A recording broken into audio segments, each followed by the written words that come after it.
Let's start up. Leigh, I know you probably are asked a lot. If you can sum up the Grishaverse and how it began for you, how did it begin for you? Where did this idea come from? How do you start a universe? Wow. I know it's a loaded question. What is life? What is life? What is the universe? Basically, I was at a friend's house and I was reading a book. And I don't remember what it was, but it couldn't have been that good because I fell asleep while I was reading it. Sorry. It was really good, I guess, huh? Compelling. And when I woke up, the house was completely dark.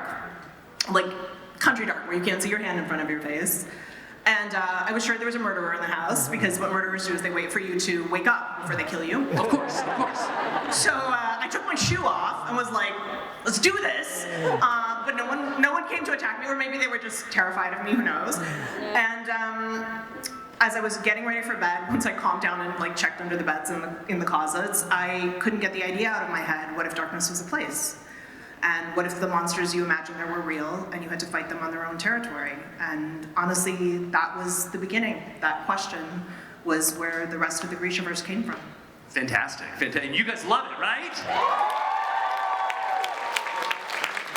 A moment of honesty right now, Leigh, as I'm talking to you and everyone here. Moment of honesty, and the cast over here can one-up me on this, but all the names, where do you come up with such incredible and creative names? And I wanted to make sure I was getting the pronunciations right for today.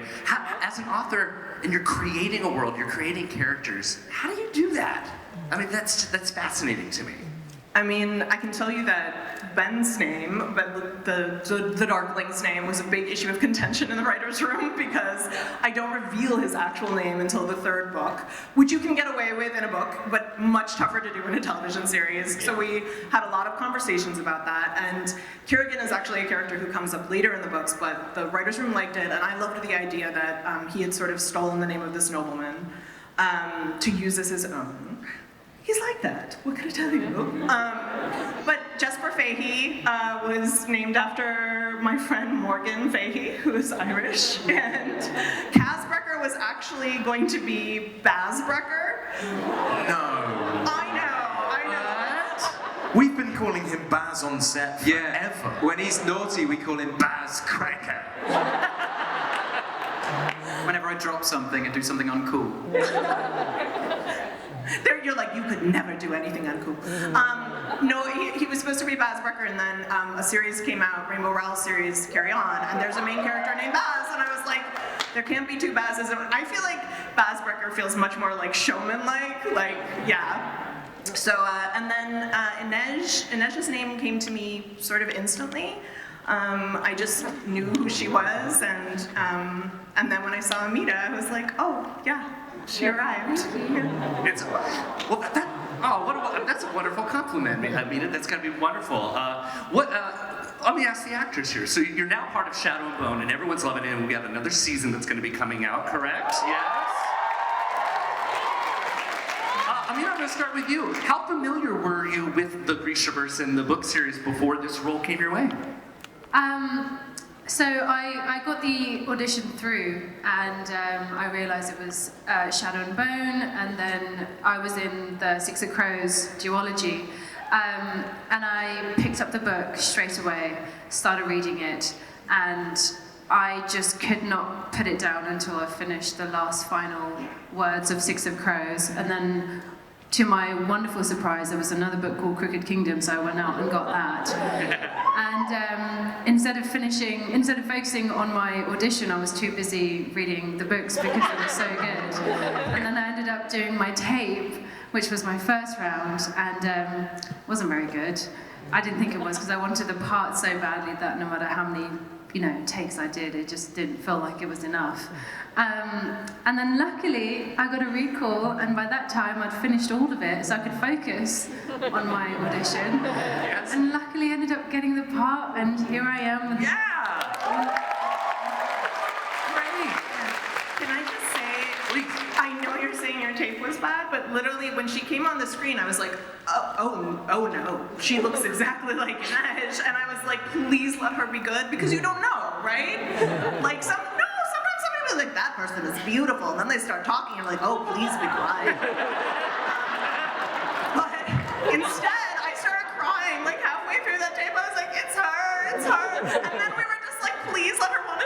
show. Like, so, yeah, it was really intense. Leigh, I love it. You're like their biggest champion. I just love how excited. You can hear it in her voice, right? Just how exciting this is.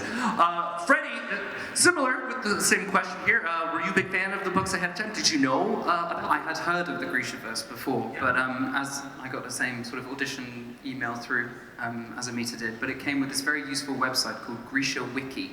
Yes. And I lost 2 to 3 working days on that website. I went down the rabbit holes, and I went and bought the books, and I started reading Six of Crows, and I got to the first sentence, actually, of the second chapter, which says, Kaz Brecker didn't need a reason. And I thought, I am going to stop there, because if I don't get this part, I'll be so upset, because everything was in that one sentence. And so I had to stop myself until I found out I got the part.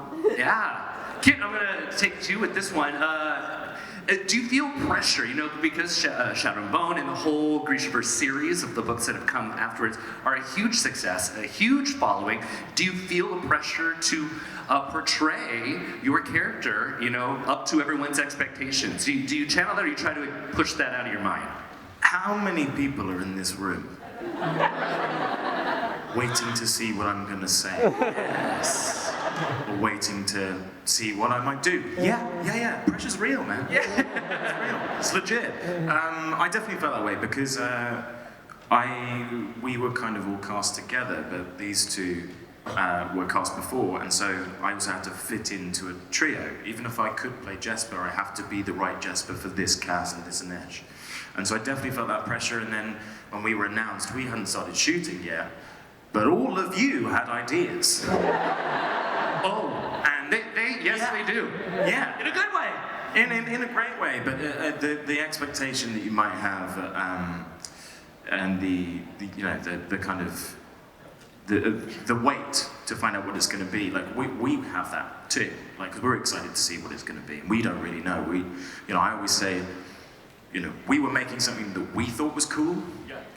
We're really glad you agree, but that's never for certain. And so now I think I'm in a place where I can let myself just live it a bit. But at the beginning it was bloody terrifying. Sure. Just falling asleep counting goats. Goats. Oh, still counting goats. He's a bigger star than me these days. It's great. Who thought I would become the sidekick? Not me. Now, Ben Barnes, the audience loves you. And I know. Thank Ben, this isn't your first rodeo, approaching a character that is famous from another literary series, Prince Caspian from the Bible. Yeah. So taking on another huge role in another huge book series, is this something that you're attracted to? Is this just something that excites you? Or, how do you feel about it? Take it in, my dad. Take it in. Yes, it is something that excites me because you have these Bibles that you can go back to, and I think that the tools that we have to play with in sort of creating these characters, the descriptions of them, but the words that they speak, and I love words. I'm sure a lot of you do too. That makes me a logophile.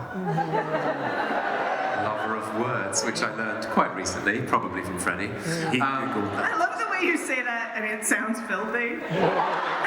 Like, let me drop some Latin on you. Logophile.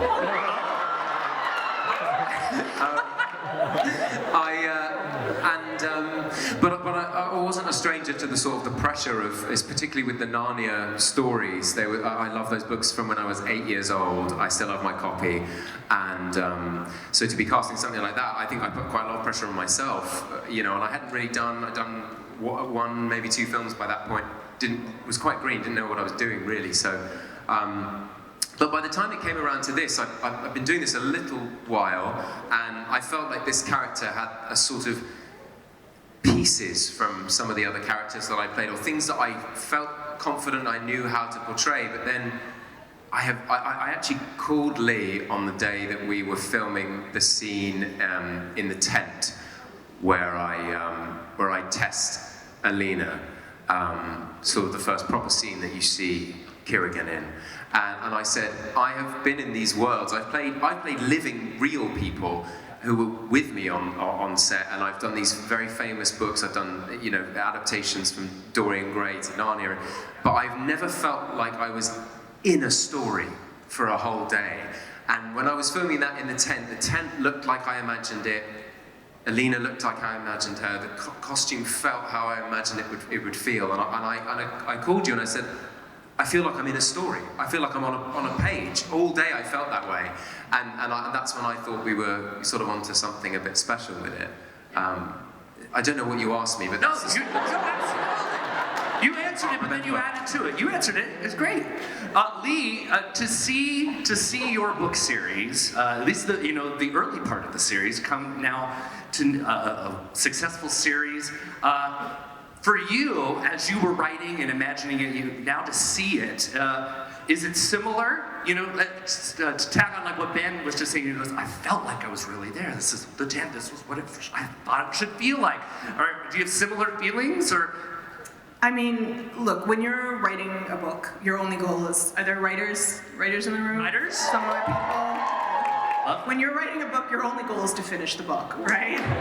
So sometimes you can't help it. Your mind will wander and you will begin to dream of, your ambition gets the best of you and you dream of someday having an adaptation. And then it goes out in the world and it finds readers and you hope that they see the things that you've imagined. And sometimes you're lucky enough to get fan art or cosplay and you get to see people bring the words to life in that way.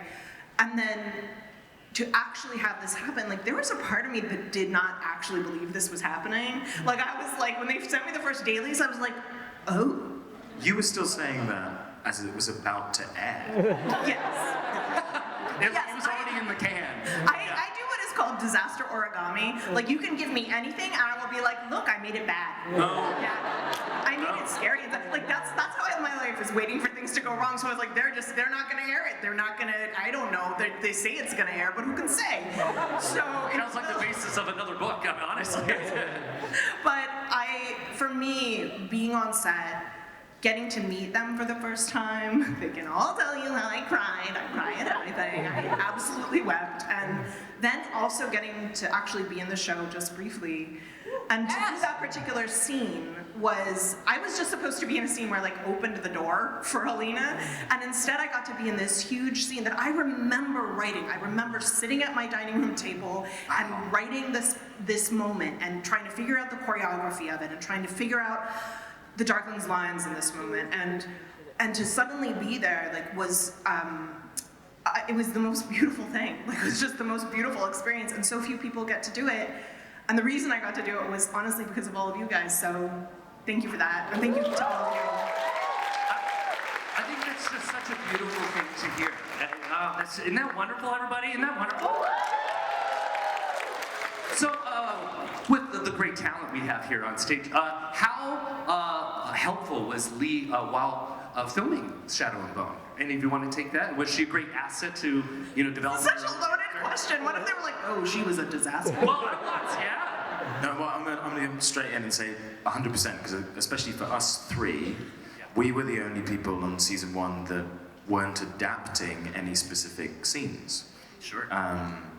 And so the books were, it's resource number 1.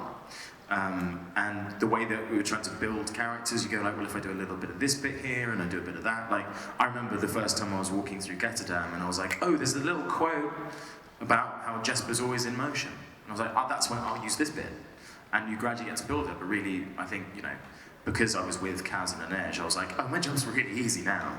Because we all kind of built that together, but having Leigh as a present person in our process completely changes the game, because you stop pretending and you can actually really engage with the thing, and it gets deeper, and hopefully it ends up being quite good. And also, I would say, even if you've been doing it 20 years, apart from the words, the other tool that you have as an actor, are there any actors? Writers, actors. one of the most precious tools that you can have, and it's a tricky little bedfellow, but it is confidence. And it wanes, even if you've been doing it 20 years, even if you've been cast as other things, even if everyone wants you to play that part, you still can step on and that confidence can waver. So to have someone like Leigh, who's created the world, saying, this is how I imagined it, thanks for being here, or just to have you to like ask a question, just be like, how do you see this moment going, or I'm trying to get this line into this scene, do you think it could fit here? To have that, to make you, to amp your confidence in that way so you can walk on and have your shoulders broad and your chest up and be like, I'm free to make my own decisions in this moment and kind of own this character, because some of these characters need ownership. So to have that confidence, that fuel from someone who literally created it from their head whilst sleeping is an extraordinary asset. Yeah, absolutely. Absolutely. The themes of the stories, and Leah, I'll start with you on this, so it's a young, in addition, to the magic that's part of it as well, but you're also dealing with themes of, struggling to fit in, young love, politics, was that something that was definitely you wanted to focus on, especially gearing to young readers out there, youth out there that are going to be reading this, as, to be effective with them? I mean, I don't really think about books that way. I don't think about, look, every reader is different, right? So I have met 15-year-olds who are more mature than 35-year-olds, so, and I have met people who live in fiction in a way that allows them, like, I always feel like fantasy fans have an edge on everybody else because we see possibility where nobody else sees it. For us, the call box is always bigger on the inside. Like, we are always looking for that gap in the woods where the fairies live, that's how we live, and I would hate to lose that. And for me, writing fantasy, it is about politics, but it can also simply be about getting to live in a world where being brave and strong and clever and capable is more important than, say, being cute and popular. Hey, yes. I wasn't. So, to me, those are the places we get to live, and the big themes that come through just come from trying to write honestly, and for me too, with these actors, it's funny, I think adaptation is a game of trust, right? Like, you have to trust the partners you're working with. And when we got this cast together, I suddenly felt like, you always say it's like lightning striking. Well, this was lightning striking again and again and again. And suddenly we had these incredible people who are not only phenomenal actors, but genuinely kind people. And that lets you, as an author, step back and say, I trust them. I trust them to do what they need to do with these characters. They're going to go places that I didn't anticipate. And that's really just incredible to watch. So. Yeah. Again, are you just loving her enthusiasm about it? It's so genuine. I feel like we're in a cult. Like, I feel like... I know. Well, I don't want you to feel that way, but it's so nice to hear, just a wonderful time in your life, and a wonderful time in all of these fine actors up here, and for a reception as grand as this is, it's incredible. Amita, I'm sure you've been hearing so much from the first season, great responses from it. What have you been hearing from fans? Why do you think they are responding so well to the film adaptation or the series adaptation of it? I think it's because Leigh Bardugo, you brought us all together, and I think the first place any of us who wasn't part of this world started from was a love for the storytelling, a love for the words, a love for the journey that we went through when reading those books. And I think when you get given such fantastic material where you just can't help but root for these characters and root for the author. And I think because it started from such a place of love, and I came onto the show wanting to give every single part of myself to, because the fandom is worldwide, and it means so much to people, and it meant so much to me, and my character meant everything to me. She was an inspiration to me, still is. So that was our common ground, and then we met these wonderful people here. So what was not to love? And I think the fandom, you guys feel it as well. I feel it with you every time I see you, and I have the pleasure of hugging you and meeting you. I feel all of this love, and it started from the Grishaverse, and it will live on forever. I forgot the question. You've answered it. You've answered it. Yeah, it's beautiful. Mic drop. Mic drop. Freddy, for you, is similar? Are you hearing wonderful things, you know, from fans out there that you've been able to meet? You know, what are some things that are standing out to you that you never thought while making it, how it's really affecting folks out there? Anything in particular you're hearing? I don't know if I didn't expect this, but for me, reading the books the first time and reading the scripts and making the show, it was very much about found family and finding your place in the world. You know, like Leigh said, it's not about being cute or popular, it's about finding your place. Yeah. Because you're smart, or because you're good at shooting people, or everyone's got their place. You get it, kid. You get it. And I think because we had such an amazing time making it, and we did find a family as we were making it with the creatives and with the cast, I feel like that's really translated onto screen, and that is what I get. Would you agree, everyone out here? Would you agree with that? And this is for anyone here. Any fun bloopers or behind the scenes that stand out in filming season 1? Amita's like, oh yeah. What do you got? What do you got? We're so this professional. stuff. There's no bloopers. There's no bloopers. Anything that was fun from filming that folks would like to hear about? I realised playing such a cool character how uncool I am in real life. So I try to be cool on multiple. Ben's like cracking up over here. Wait. Amita, shall we recreate the moment from the boat? What you shouted every time. Wait. Yeah. Come on, come on. Gonna set the scene. So here we are, episode 8. Episode 8. Has everyone seen the show? So you may remember there's a moment where Inej throws a certain weapon, of which she has many, into the Darkling's heart area. Now, this was not a real knife. We mimed this bit, and they would CGI the knife in later, and then I wore a plate where there was a knife in it, which I would pull out of myself and do some brilliant acting. So good. Questionable. And then some questionable acting. And but every single time, for some unknown reason, nobody asked her to do this, every single time that Amita threw this particular weapon, this would come out of her mouth. And action. Yeah.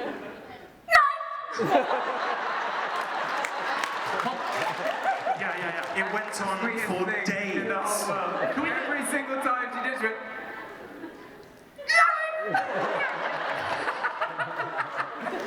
So sometimes when we greet each other, we just go.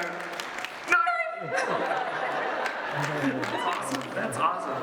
Kid, I see you're thinking over there. I think this is fun that stood out for you from filming. I mean, all of it, really. I mean, I know that's a boring answer. But also, what I will say is, there's a lot of love on this stage, right? We've all been saying really lovely things to each other, but that's just for you. We're really horrible to each other. I mean, we assume so. Like, I'm done with these people. Please. Season 2 is going to be work, is what you're saying.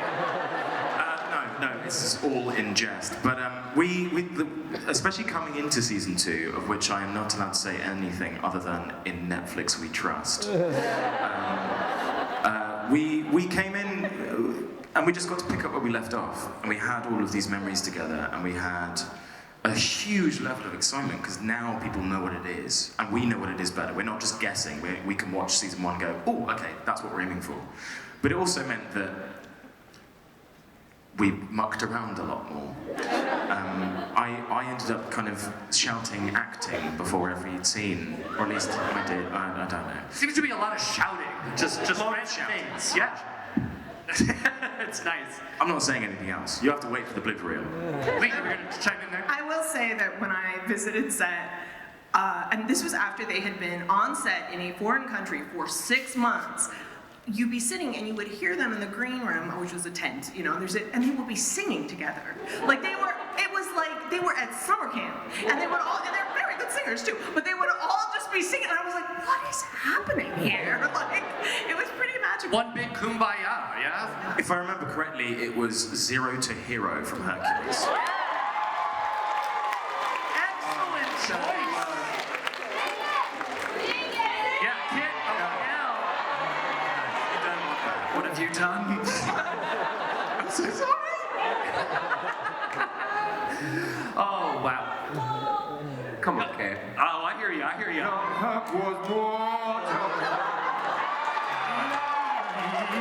That's actually not the right song. That's great. There you go.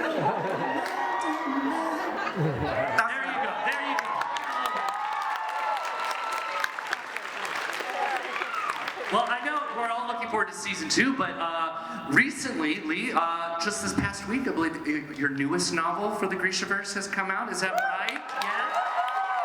Demon in the Wood, everyone. Are we seeing this right here? Yeah.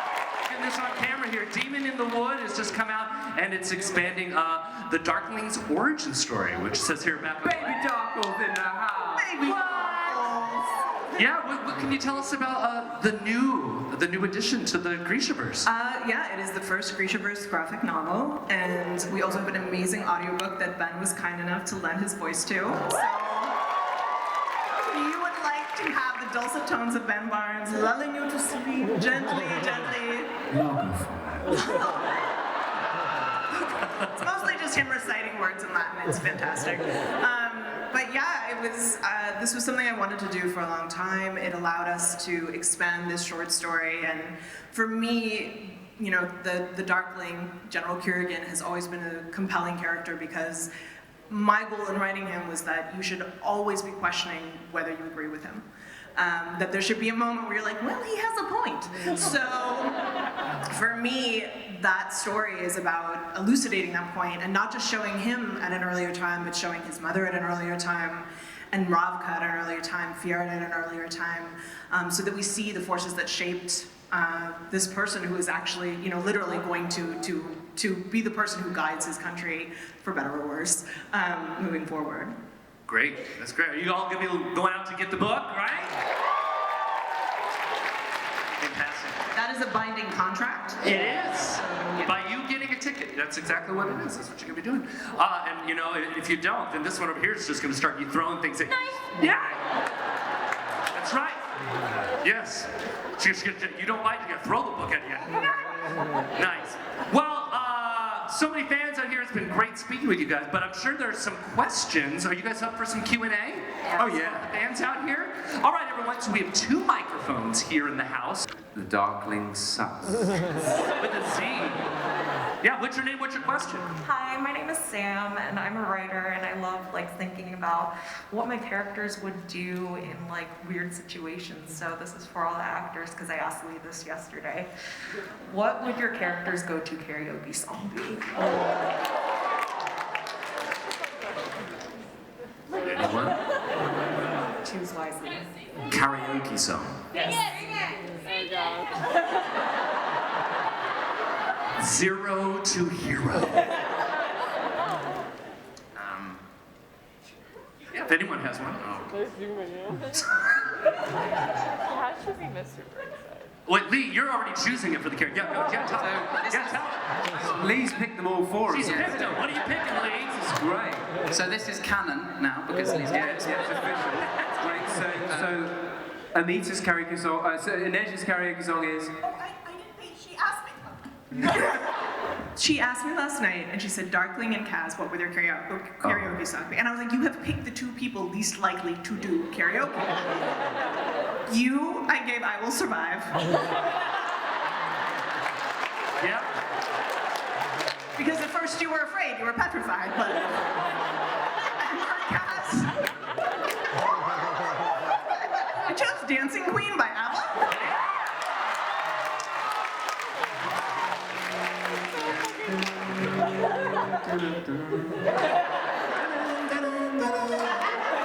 How do you feel about this? Well, that's me in my trailer every morning. I get myself up, dancing queen. Yeah, that's great.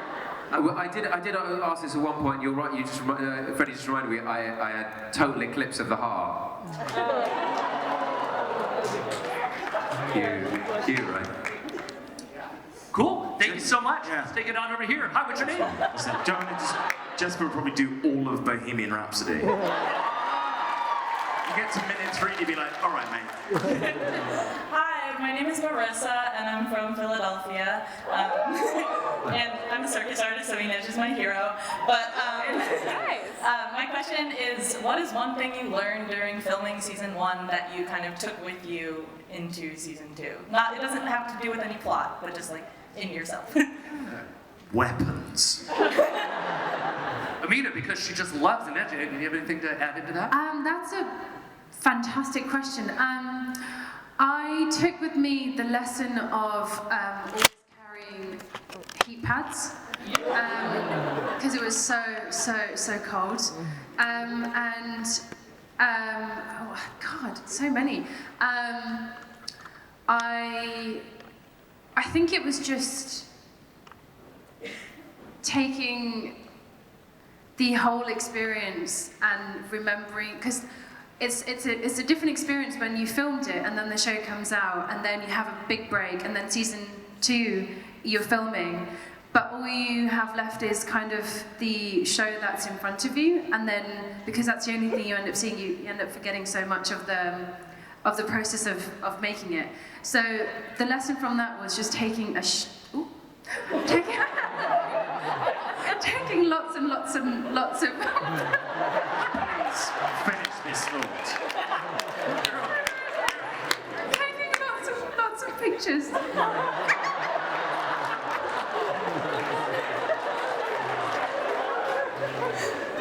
Thank you for your question. Thank you so much. Let's take it on over here. Let's take it over here. Hi, what's your name? Hi, my name's Faith.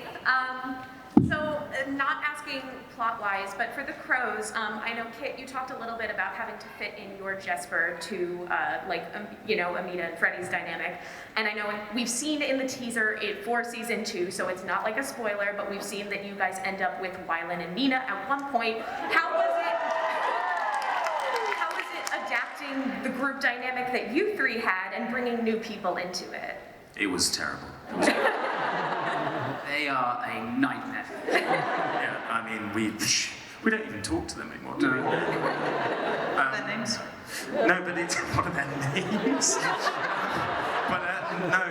But it was really interesting because actually, from a filmmaking point of view, the structure of our scenes is very different. Because on the whole, the 3 of us went on a tour of very dank, dark rooms in the Grishaverse, plotting. And so the 3 of us shoot a certain way, go, we do that, then we do that, then we do that, then it's done. And suddenly you have scenes with 5, 6, 7, 8 people. And the nature of the beast is completely different in terms of passing the baton. You're like, okay, it goes from Kaz, then it goes to this person, then to that person, and you're kind of really sharing, the dialogue, which is unfortunate, because I don't get all the jokes anymore. I know, I'm sorry in advance. But you really have to welcome people in, and for people like Jack, Paddy, Lewis, Anna, big up. But they're brand new, so they're coming and going, what is this? And it's like, no, welcome, the more the merrier. It's the same for those of you who found the books after the show. The more the merrier. That's the thing here. So, I think that's it. Terrific. Thank you so much. Hi, what's your name? What's your question? Hi, I'm Maddie. I'm from California.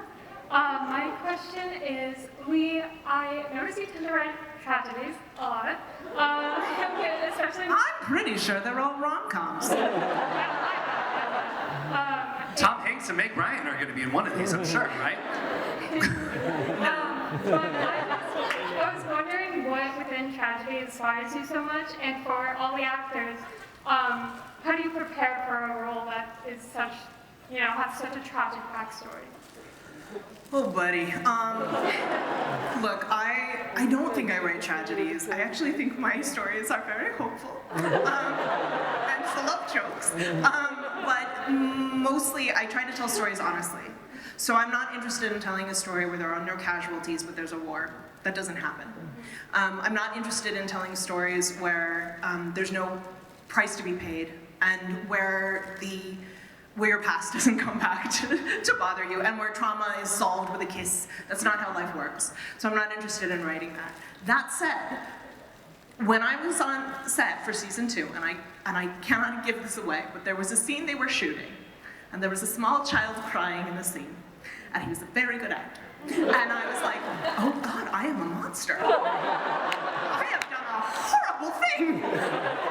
And then I sort of patted myself on the back. There you go. There you go. Thank you. Hi.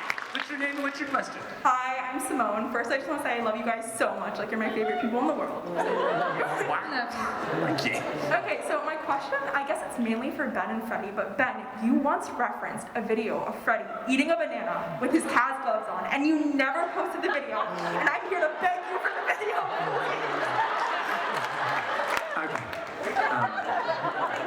I would like to set the record very straight on one thing. It is not a video, it is a photograph. And I have made it very clear to Mr. Carter, as he insists on me calling him now, That's his lawyers have asked him to do that. that it is entirely up to Freddy as to whether this photo will be posted or not, because I am not in the photograph. So... Freddy, response? Next question. Look, it's a very, it was a very intimate and special moment for the two of us. You and the banana. I'd like to make it very clear, in this moment, I was not wearing any gloves. We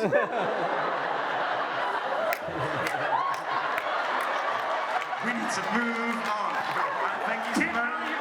Thank you. This is my life. Shadow man standing in front of a girl asking him to love her. You said you wanted a rom-com. Next question. Thank you, Simone. Yeah. Hi, what's your name? I'm Casey, I'm from New York. Ben, just want to say hi to you particularly. My question is for you, actually. So I'm a fan of the books before the show.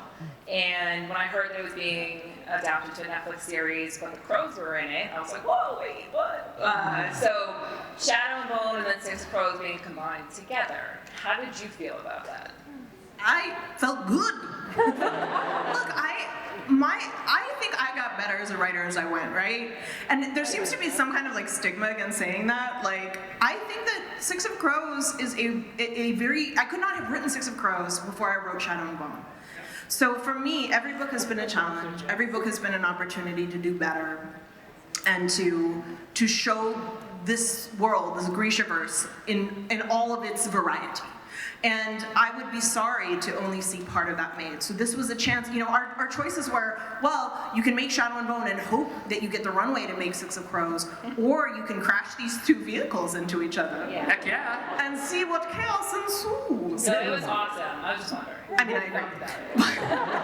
No, I loved it. I'm thrilled by it, and I can't bear the idea of, and now I'm like, I can't imagine it. I can't imagine it a different way. I did, but I actually love this version of the universe. It feels like an alternate timeline. That's great. That's great. Thank you so much. Hi, what's your name? Hello, beautiful people. My name is Dahlia. Thank you so much for all the hard work you put into the TV show. Leigh, thank you for creating the Grishaverse. I can speak for everyone here that we really appreciate all that you do, so thank you. If you don't mind me asking, what does it mean to you? What does it mean to you as a fan? It just means, as Leigh said, to question everything, just don't follow the system, believe what's in your gut, and yeah, also family as well. I can see from the crew that everyone's basically super close. Ups and downs here and there, as you said, Kit, but yeah. So my question is, if you could play any other character, what would it be? Any other character in the series? I think I would play. You would or want to? Yeah, either way, yeah. I would love to have a go at probably Pagra. I know, was the one person you always wanted to play too, but she's just so much older, and she's the Darkling's mum, and you know, I love children, What? so yeah, why not? Oh, and Amita stole my answer. I always go for Bagra. She's the best. Kid, how about you? When reading, I read the Crows books first because I was on a tight deadline to start the job. But then when I read the trilogy, I was like, because I got to Crooked Kingdom, I was like, who's this Sturmhond guy?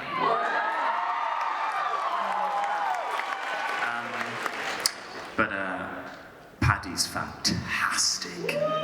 So you're all in for a treat. But yeah, that would be my instinct. Or, you know, there are new characters because of the show. Milo's kind of cool. Ben, any other roles in the Grishaverse? No. Thank you so much. Thank you so much.